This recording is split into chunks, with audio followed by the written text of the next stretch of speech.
I Oh found my. the uni bar sank. That was haunted as well. It's full of spirits. Really? You are? It was full of spirits. Uh,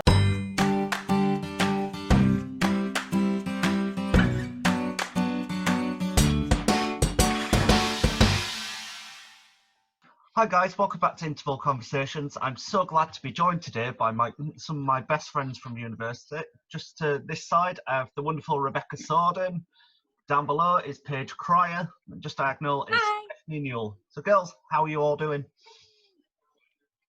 great. How's All right, going? I guess. Living the fullest quarantine life. So we all went to the University of Hull together. But before we get into that and talk about some of our memories, how did you all actually get involved in this wonderful industry? So, Becky, we'll start Who's with you. going? For me? You? Yeah. Well, it all started, I actually started in just Amdram pantomime as a kid, and I used to do it like every Wednesday with a little society in my hometown, and that just completely developed a love for it. And I decided then, much to the distaste of some of my teachers at school, that I was going to do drama at university, and I had one amazing teacher at school whose daughter went to Hull, and she was just like, just do it. It will be the most amazing thing for you to do. And I am so glad I listened to that teacher. I really am. What a legend she was. Paige, how about you? So I actually started in drama in year 9 at secondary school. It was a choice between music or drama, and I chose drama because I can't play any instruments very well, so I stuck with drama and I just fell in love with it, and I've done it ever since. And finally, Steph. I was actually quite scared to be like, you know, when you're in primary school and they always have the little show things at Christmas, and I hated it. There are videos on my parents' old vintage cameras of me crying with face paint down my face, and they were like, right, she's terrified of going on stage, let's put her in a stage school. And that's how it started. I started going to lessons, so drama lessons. They teach you about acting theories, and you do shows like 3 a year. So that was how I got into it, really, from the age of 10 and up until I was 18 at that school. And it was the drama teacher from that school who went, you should try me out for the University of Hull, I think it's quite a good uni there. And thank you, drama teacher. Yeah, we've all sort of mentioned Hull a bit. So what was it that actually made you choose Hull? What was it about the department? I think it's the freedom, isn't it? Because you're like able to turn that degree into whatever you want to study.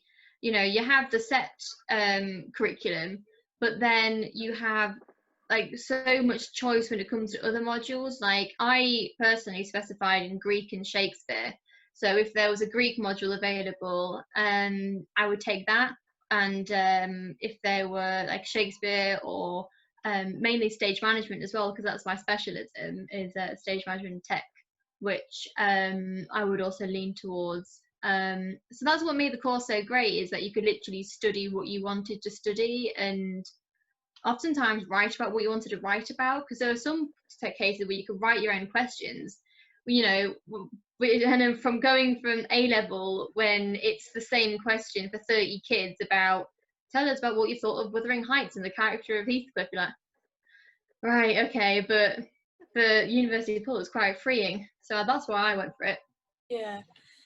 I guess for me is when I went in on my audition day, I didn't know what it was, I just walked in the building and it felt right.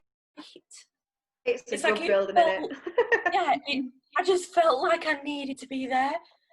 But to the fact that, like, I just didn't go to my last uni audition, I was like, I'm going to Hull. And I'd heard people say, like, it's not that great, but I still decided to go because, you know, why not? And I just fell in love with it.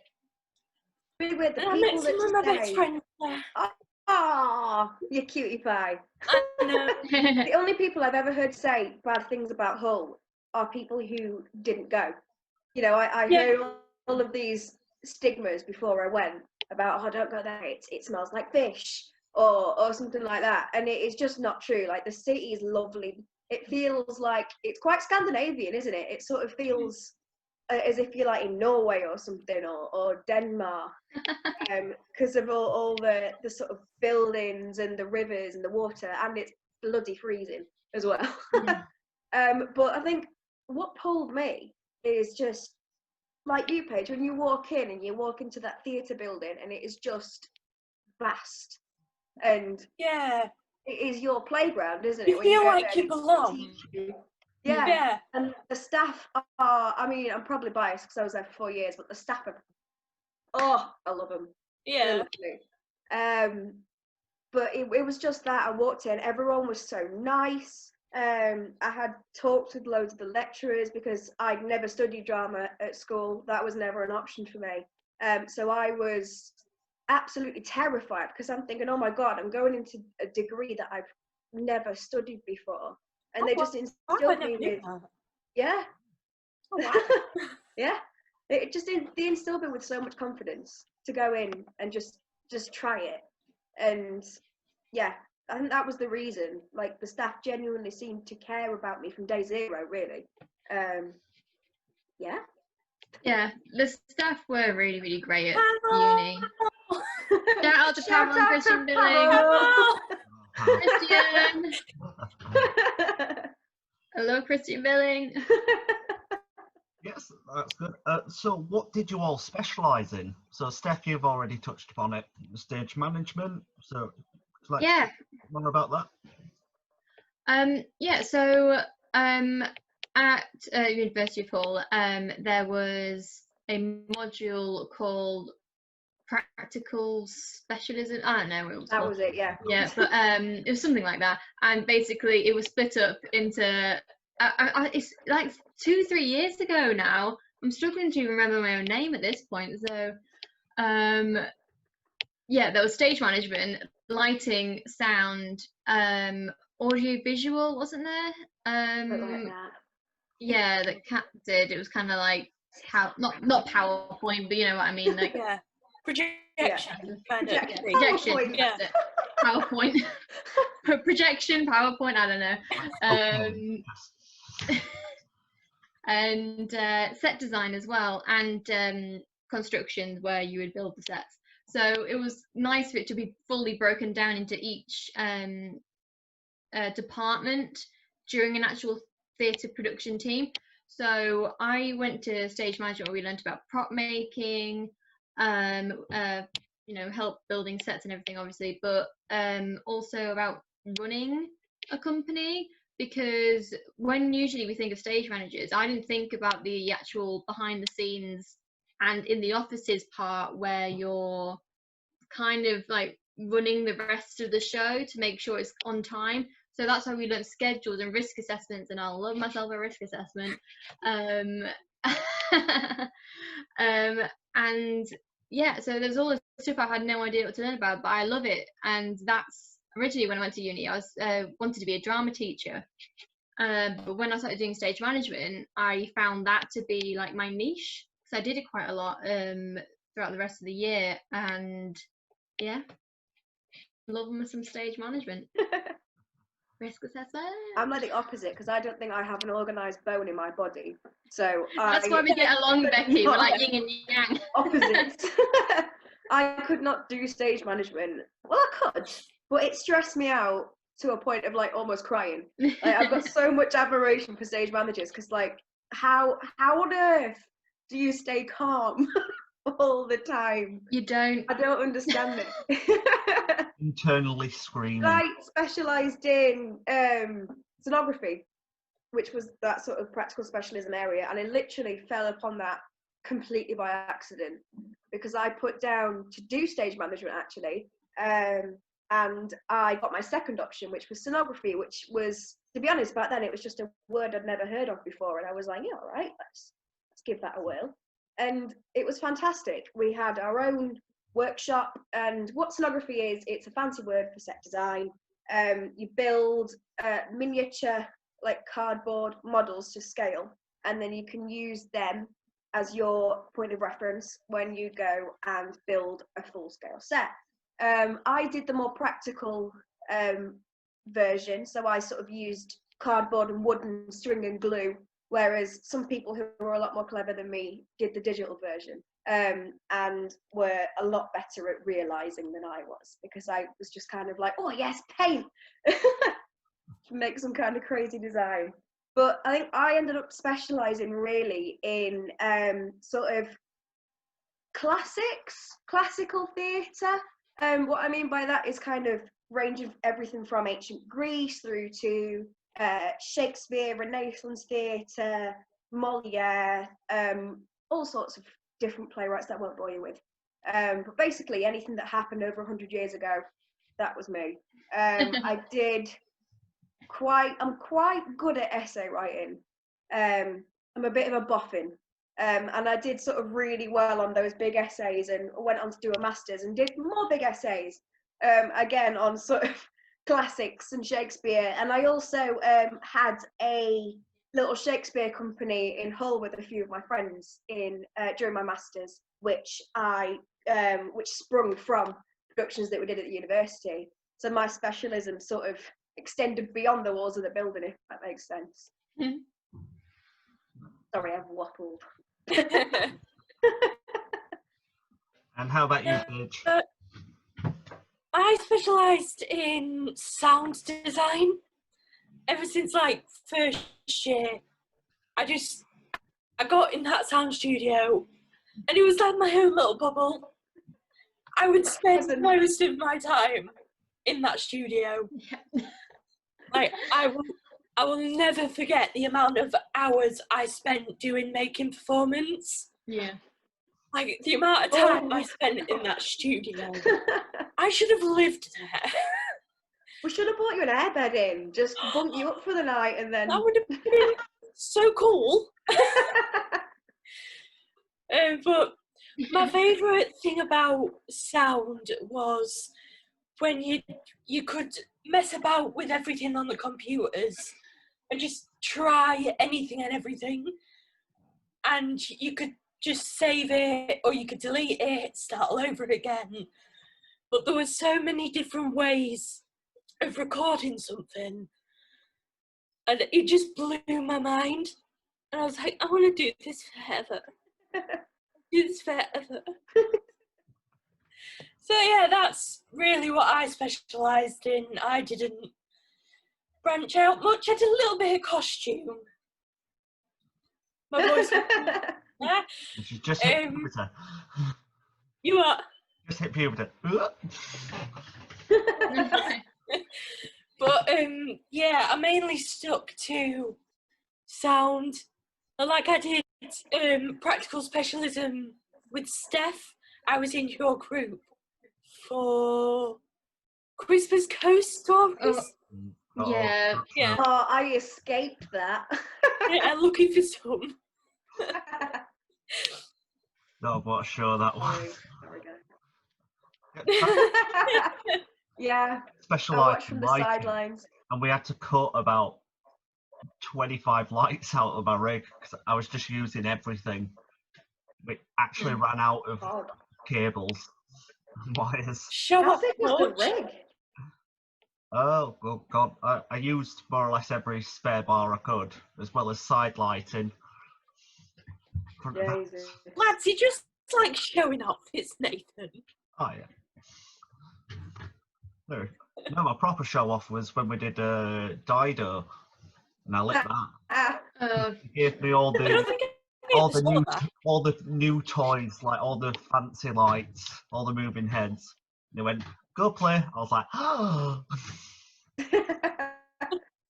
Of all the faults of that space, because it was like, yeah, for the podcast, this space was a really modern space, wasn't it? Like the big theatre that we had was sort of very traditional black box theatre. You could do what you wanted with it, move it around. Whereas this was a concert hall, so it we were expected to have a full orchestra, and it had no orchestra pit. But what it did have was a bunch of fancy LED lights for Nathan to play with. And my God, did he play! It was gorgeous, though. The lighting on that show was lovely. Yeah. The colours were But fantastic. I got the best reviews from that show. I was like, yeah. Ooh, all right. No, it was gorgeous. The photos from that show are lovely because it's just so bright and like all the textures are gorgeous on the stage. Because I remember almost blinding Jake Smith every night. So, oh, can you turn the lights down? I'm like, no, because it looks good. When he came on as the witch. Yeah. Because I had 2 moving heads right at the back. And I swept them up to the audience where the steps were, because you had the dancers come down there. I was like, oh, yeah, down the 2 flights of stairs. And I just tightly focused on Jake and backlit him. It was like, this looks so much better. But it's like, yeah, I can't see. It's like, trust me, it looks good. It looks good. That's the thing, isn't it, when it comes to like actors and lights going, like, if you can't see, that's a good thing. It means you're lit. Yeah. If you can see the audience, it means they found your can't see spotlight. you. You can still see That's like a the rule. stage. Stay Find away from your there. spotlight. But, Just yeah, there so you go. talk about stuff like that, bringing up memories. What was your favourite uni memory, or some of your favourite uni memories? God, there's so many. What was the question? Sorry, my laptop froze. What's your favourite uni memories? You're in town. Oh yeah, God. Because that was solid memory. That was the first year, first year at uni and first production that I was a part of, and it was a really fun group. And that was a chance really to hang out, because I think until that point everyone really didn't still kind of know each other. I wasn't fully friends by that point, but by the end of that production everyone was best friends.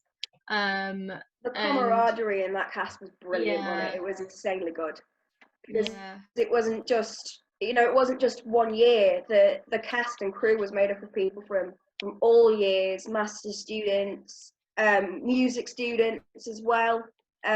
So it was just a great range of people. It was so much fun. And I watched that 3 times because I was front of house for that show. Yes, you were. I still, to this day, get "You're in Town" going through my head. Imagine what we felt like, Paige. You're in We town. sing it in our sleep. I can't remember it. I can't remember the songs. I can. I remember bits like of it. Brilliant. It's just kind of gone. Oh, I remember the choreography like the back of my hand. Nathan is like one of those police officers. That's brilliant. I tricked. Whose parents was it? I tricked someone's parents into thinking I was a girl from a local primary school. It was Sammy's parents. Like, was it? Oh God, yeah. I'm trying to Because go I played- through the movements. oh, she's I'm a like, really good local schoolgirl, isn't she? What do you mean? Oh, you got primary school. To be fair, I was only 18 at the time when we did You're in Town. You were basically so I was young. child. But I wasn't that young. I love playing children. I get typecast as a child all the time because I've got like a sort of baby face, little baby face going. But I really do like it. Like it's so much fun being a child because you just get to cause havoc. What I do every day of my I'm trying life. to think what we did. Because going to the pub. Massive memories. Pudding. Can you remember Massive Pudding? You are. So I said in one rehearsal, because we had like a long rehearsal and we used to go to the Flaming Grill opposite uni afterwards, yes. and it was when they did those massive cookie dough pizza things. And I just put on the chat, I want a massive pudding. So me and Liv after rehearsal just ran to the pub, like a beeline down that avenue to the pub to get a massive pudding, and then it sort of became a bit of a thing. Oh dear. You don't beat me to the pub. Oh, great memories. How about you, Paige? What other stuff? My favourite memory, so many to choose from. I guess one of my favourite is when we all started to become friends. Yeah. Oh, Like, we were all at points in our lives during third year, no, end of second year, where we all needed each other, and we all just came together. And I can't remember like a singular point where we sort of began to exist as a group of friends. It just so naturally it just happened. didn't it? happened. Yeah. It And was then just like one we're day. inseparable. Yeah, it was just like one day. I was talking to Alexandra, and I said, "Should we ask the guys if they want to go to pub?" And we messaged you guys and Grace, and shout out Grace, Alexandra. Yeah, great. But yeah, I think it was that moment that I realised how much you guys mean to me. Oh, Paige! I can't cry.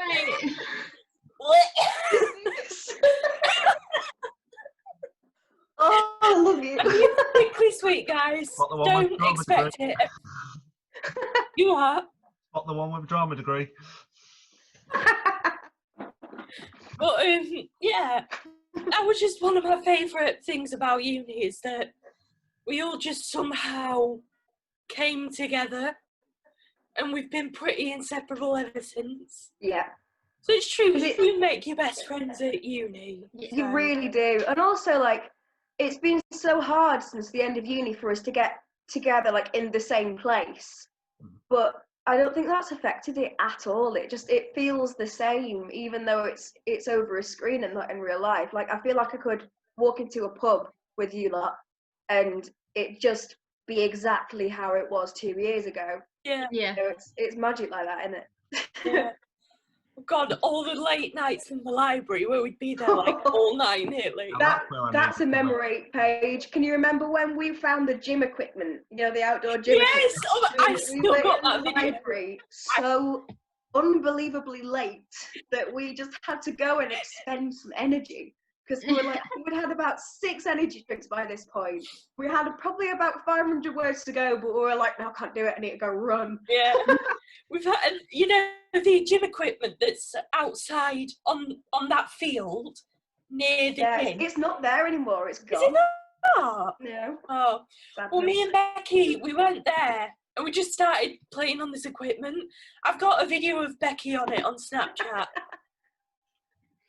I remember being in the library. We were with a massive group of people, and I think we were all just really giddy for some reason. Like, either we were just sick and tired of writing essays, but I think we pissed a lot of people off on that library floor because we were just dancing and running around, Do you and remember it was just like the game that we so much used to energy. play when we used to?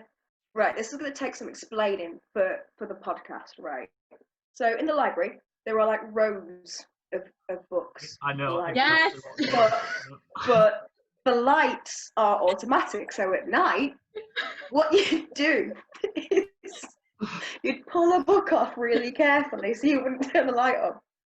And the goal was to get yourself and the book as far down the aisle before turning the light on as you could.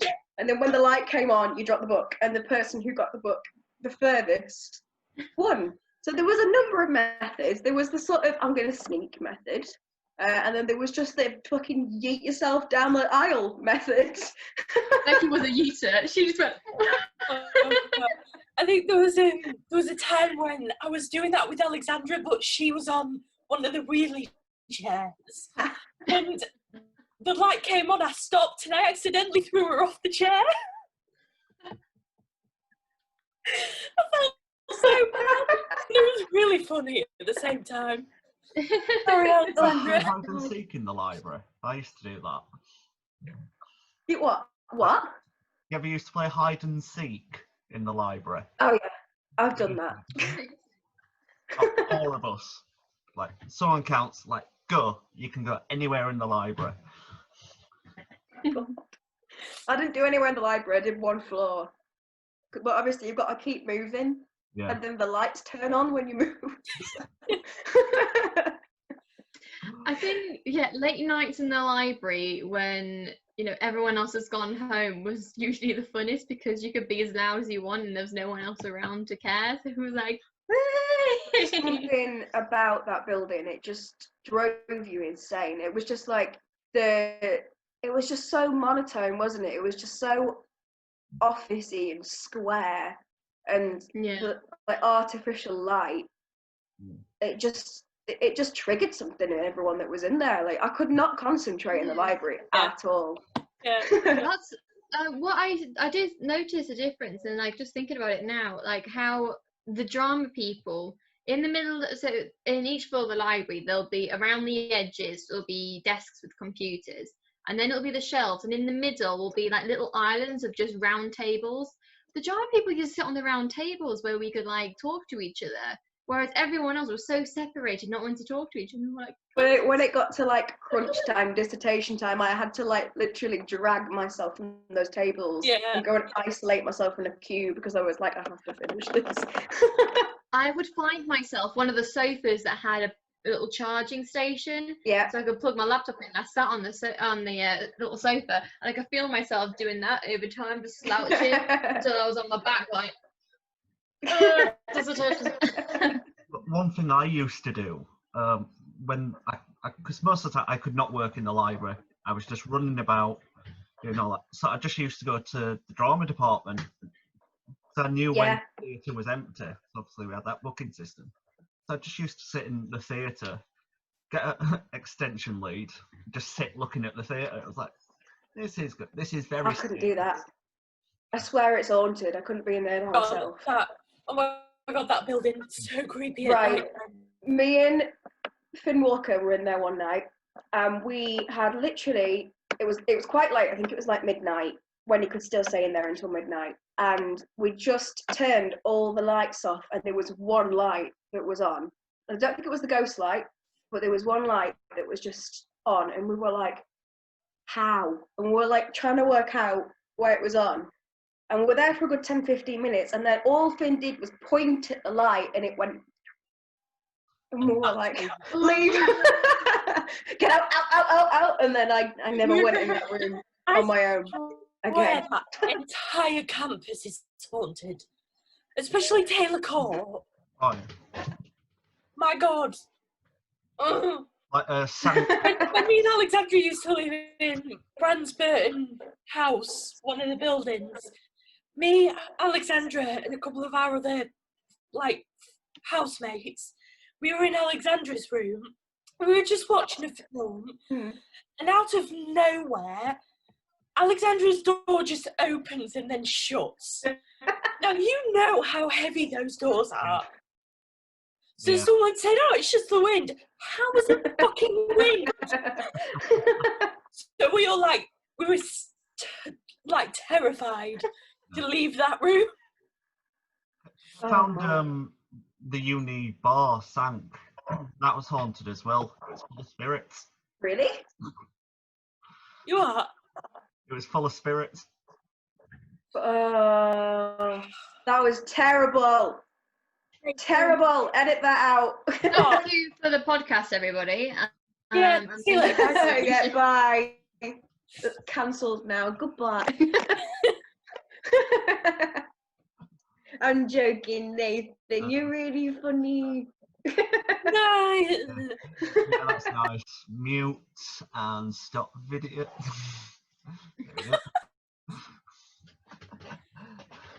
I think that's just me. you. No, we can't hear Becky's beautiful voice. Would you want to hear my beautiful voice? Yes. Yeah. Sorry, Bex. You will be, Nathan Hall. I will drag you down. Keep 6 feet away from me. I'll get a stick or something. One big memory for me was Z Theatre as well. That was Wait, an I'm going to move back undertaking. to where I was. Getting to go I up loved to Zed. the fringe perform shows, bloody tiring doing the shows. But Yeah. Those 2 weeks in Edinburgh, I don't think I've ever slept less Yeah. in my life. It was so stressful, but I wouldn't change anything about it. It was such a crazy experience that, you know, I learned so much about what I could do under pressure, and heat and a massive wig. You know, I learned a lot about my capability and what I wanted to do, and yeah, it was great fun. And I played an old woman with a very strong Yorkshire accent, I and she played a was woman. a gorgeous woman. I played a woman, and Becky had to teach me how to walk in high heels. This is she who probably hasn't worn a pair of high heels in about 3 years now, because I can't even walk in high heels. You three were all in the same show, weren't you? I was in a different one. I played multiple characters. My favourite thing about that was, do you remember the dog puppet? Yeah, I love that. That was so funny. That was so funny. That got the most laughs out of like my role. Yours was such a funny show. I absolutely loved yours. The thing that made me laugh most with your show, Paige, was because we had to fly her on the Royal Mile. Yeah. Go to Hell Jesus cast had set up near the top of the mile. They're shouting, "Go to Hell Jesus, go to Hell Jesus." And I just walked up like, do you realise what you stood in front of? And it was a big cathedral. Oh, God. Was it Galloway that did that? Probably. Yeah, I think it was, yeah. I think it was Galloway. Oh, dear. It sounds like a Galloway Yeah. thing. Shout out Matt Galloway. I'm gonna say it wasn't the easiest name of a show to be shouting out on the public No. thoroughfare. Honestly, the amount of times people would give us leaflets back like no, or just rip them up in front of us and throw them away. We were just like, it's not rude, it's just a comedy, give us a chance. And the thing is like, at least you filtered out your target audience. You know, those people obviously wouldn't have enjoyed it. So, you know, does it matter that they ripped up a piece of paper? You know, we actually got a really good review from a Christian website. That's great. Yeah. I can't remember what website it was, but they loved it. They loved it. Everyone else that reviewed us, we got like 1 star. But they thought it was brilliant. I remember Granny's, we got 2 3 stars, 1 star, and 1 review that an audience member left. What was that one? And I printed it off, but I can't find it. So it was just 1 sentence. I wanted to put it on the posters because it was just genius. Paying £3 at a vending machine and not getting your Smarties is more satisfying than watching this show. I was like, that's the best joke of the show. Genius. Oh, wow. That is brilliant. I can't work out whether that was someone who actually came to see the show, or obviously because like the review site is completely public. So anyone could just choose any show that they've seen or not and whack a review on there. Yeah. It just, like, that review just sounds so, I don't know. Trollish. Yeah, but it's brilliant. Yeah. I loved it. It was my favourite review. It's funny when we saw it. We were like, I think we were in the flat kitchens or something, going through the reviews on the website, and we were like, I just stopped and went, guys, we have a good review. One review of that surprised me. I thought they were going to tear us to shreds. Was the Scotsman? I thought they were going to rip us to shreds, but they gave us 3 stars. It was like, what's going on? Edinburgh Guide hated us. I remember that. But I mean, for a group of 18 and 19-year-olds going up with 2 weeks of rehearsal, I think to get any reviewers in is an achievement at that point. Yeah. But I think Zed's so good because it teaches you how to fail. in a public space with consequences. Well, you know, you're still protected because, you know, this is a company that is going to, you know, you leave this company, you don't have to worry about your your reputation or anything like that. But it was such a good learning curve for when I started actually making theatre in the real world without that buffer of university to protect me. So I know what that felt like, and I've experienced that. It's scary. It's a fear of, you know, what's going to happen. What if someone gets upset? What if this doesn't go down well? Could this affect my future? It's like a really scary feeling. And Edinburgh was just 2 weeks of that terrifying feeling. Yeah. But also it was wonderful, and I got a high five from the kebab guy because I was drunk at 2 a.m. and I was like, "Oh, I kebab," and he was like, "I like you." To 3 or 4 Sisters. You are? Is that when we went to 4 Sisters? I have no idea. That pub. It's so long ago.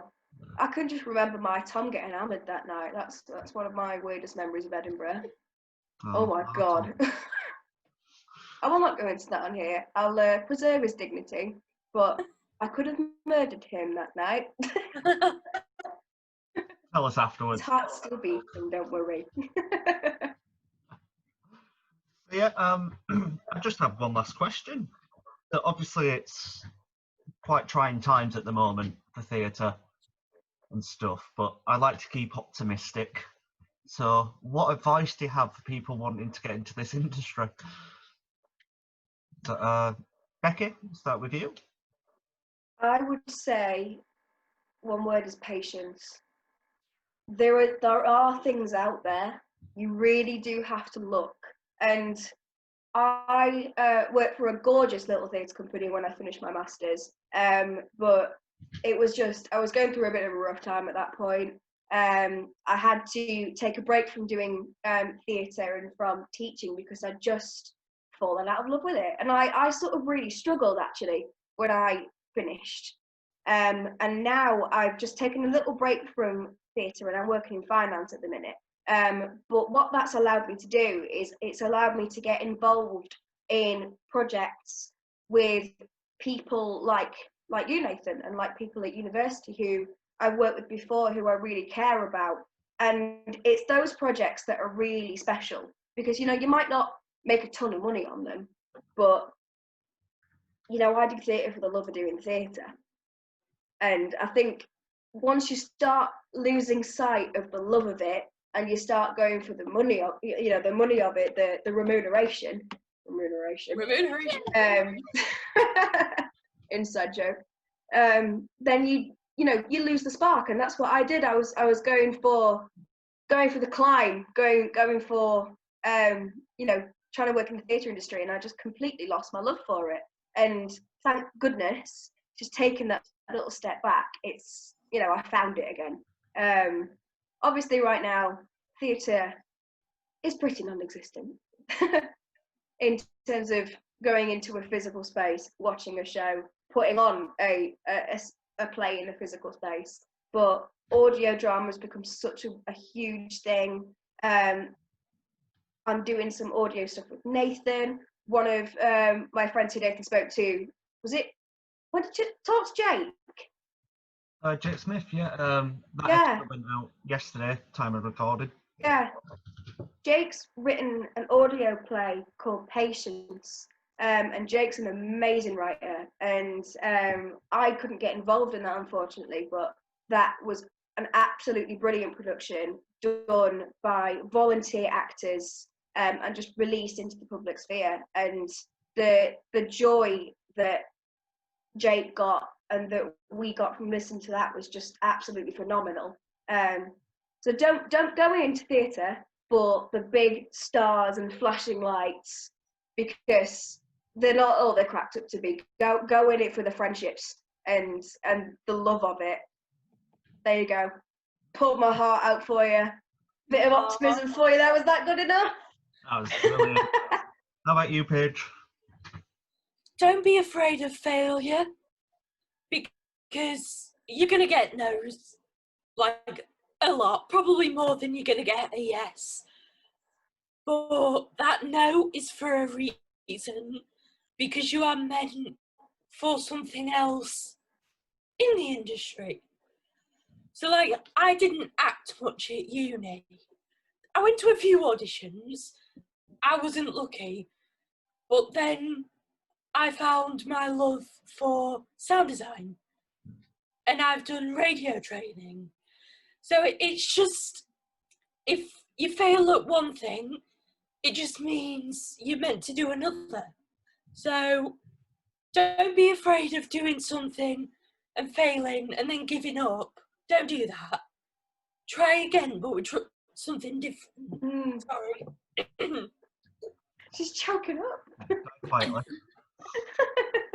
But yeah, just keep going, do your best, and that's all you can do. And try stuff as well, I think. Yeah. Because, you know, we all found what we love to do just by jumping into the deep end. Yeah, go out of your comfort zone, you know. You've You've got to step out of it sometimes. Yeah, you'll find stuff that you jump into and you go, oh my God, I can't do this. And you've got to, you know, jump back. But that's fine, like you said, you know, fail at things, make mistakes, because then you know not to jump in again. Or to jump in with a few more floaties on next time, you know. Yeah. And how about you, Steph? Yeah, kind of expanding on that, trying new things and everything, because what I would say is training, like always trying to learn something new, because you'll never know everything when it comes to theatre. So if there's an opportunity that comes up for you to learn something else, you do it. Like I've had jobs where I've taken on a job that needs me to do something I've never done before, and it's scary, but you'll be thankful that you've done it, because then you'll be like, oh, I know how to do this now, I can put it forward to my next thing. And you never say no to an opportunity.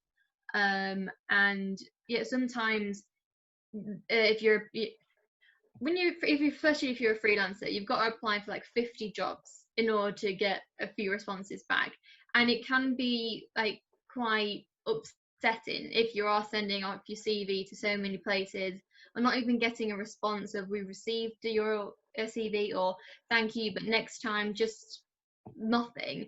It can make you feel down, but you just got to keep on trying, because guaranteed one of them will get back. And you'd rather have 50 no's and a yes than nothing at all because you were too scared to try to apply for the job.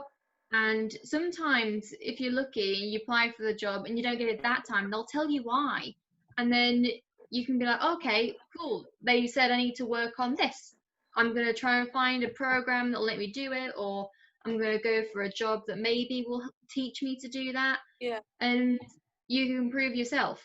That's what I would suggest, especially in theatre, because there's so much stuff you can specialise in, and so many different areas that you never really thought would be available.